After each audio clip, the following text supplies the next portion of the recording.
कहा जाता है कि बहन और भाई का रिश्ता बेहद ही प्यारा होता है, खासकर जब बहन बड़ी हो और भाई छोटा। माँ की तरह बड़ी बहन छोटे भाई का ध्यान रखती है, उसकी फिक्र करती है। लेकिन जब क्या हो, जब बहन ही भाई की खूनी बन जाए, कातिल बन जाए। भाई और बहन के रिश्ते को तार तार कर देने वाली एक वारदात हुई है कानपुर में, जहां एक बड़ी बहन ने अपने छोटे मासूम भाई को मारकर घर में ही दफना दिया है। 5 साल का मासूम 2 दिनों से घर से ही लापता था। घर के लोग दिन भर दिन रात करके उसे ढूंढ रहे थे, लेकिन बच्चे का पता नहीं चल रहा था। इस बात की शिकायत घर वाले पुलिस में जाकर करते हैं, जिसके बाद पुलिस उस बच्चे को ढूंढने लग जाती है। इस सिलसिले में पुलिस बच्चे के घर भी पहुंच जाती है। वहां पुलिस को बच्चे के माँ बाप के अलावा 2 लड़कियां भी दिखाई देती है। पूछने पर पता चलता है कि दोनों ही लापता बच्चे की चचेरी बहन है। बड़ी बहन की उम्र लगभग 17 साल की होती है और छोटी बहन की उम्र लगभग 7 साल की होती है। इन लड़कियों के पिता गुजरात में नौकरी करते हैं और बेटियां यहाँ चाचा के घर के बगल में ही रहती हैं। पुलिस ने जब इन दोनों से बच्चे के बारे में पूछा तो इन दोनों ने साफ साफ इनकार कर दिया, कहा कि हमें कुछ नहीं पता। जिसके बाद पुलिस ने नजरें घुमा करके पूरे घर की बारीकी से जब रेकी की तो जानवरों के बाड़े के पास मिट्टी उन्हें गीली लगी और खुली लगी, जैसे ही किसी ने कुछ दिन पहले यहाँ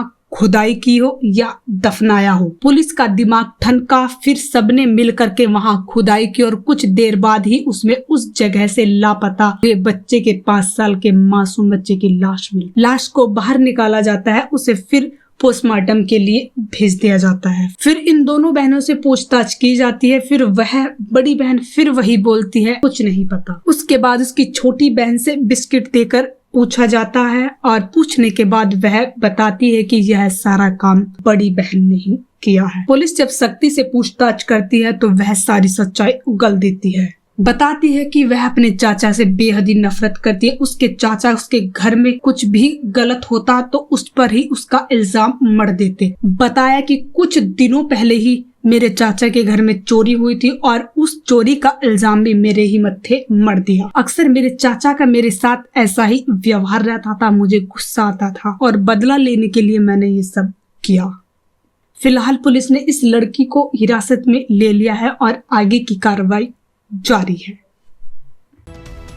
देखिए, आज थाना सजेती के एक गांव में एक 5 वर्षीय बालक की डेड बॉडी बरामद हुई है, जिसमें कि यहाँ मौके पर आने पर पता चला है कि दिनांक 29 जुलाई को 5 वर्षीय बालक, जिसका कि नाम साहिल पुत्र संजय निषाद है, वो अपने घर से खेलते हुए गायब हो गया था, जिसके लिए कल थाना सजेती पर मुकदमा भी पंजीकृत किया गया था। उसी बालक को ढूंढने हेतु आज पुलिस यहाँ गांव में आई थी। जब आसपास पता किया गया और भी कई टीमों ने यहाँ पर देखा तो एक परिवार के एक घर में, जहाँ पर वो पशु बांधते हैं, वहाँ पर उस बच्चे की डेड बॉडी बरामद हुई है। इसमें परिवार के द्वारा एक अन्य परिवार पर आरोप लगाया जा रहा है, जिसमें कि हिरासत में लेकर पूछताछ की जा रही है एवं जो भी तहरीर दी जाएगी उसके उपरांत अभियोग पंजीकृत कर आवश्यक वैधानिक कार्रवाई की जा रही है।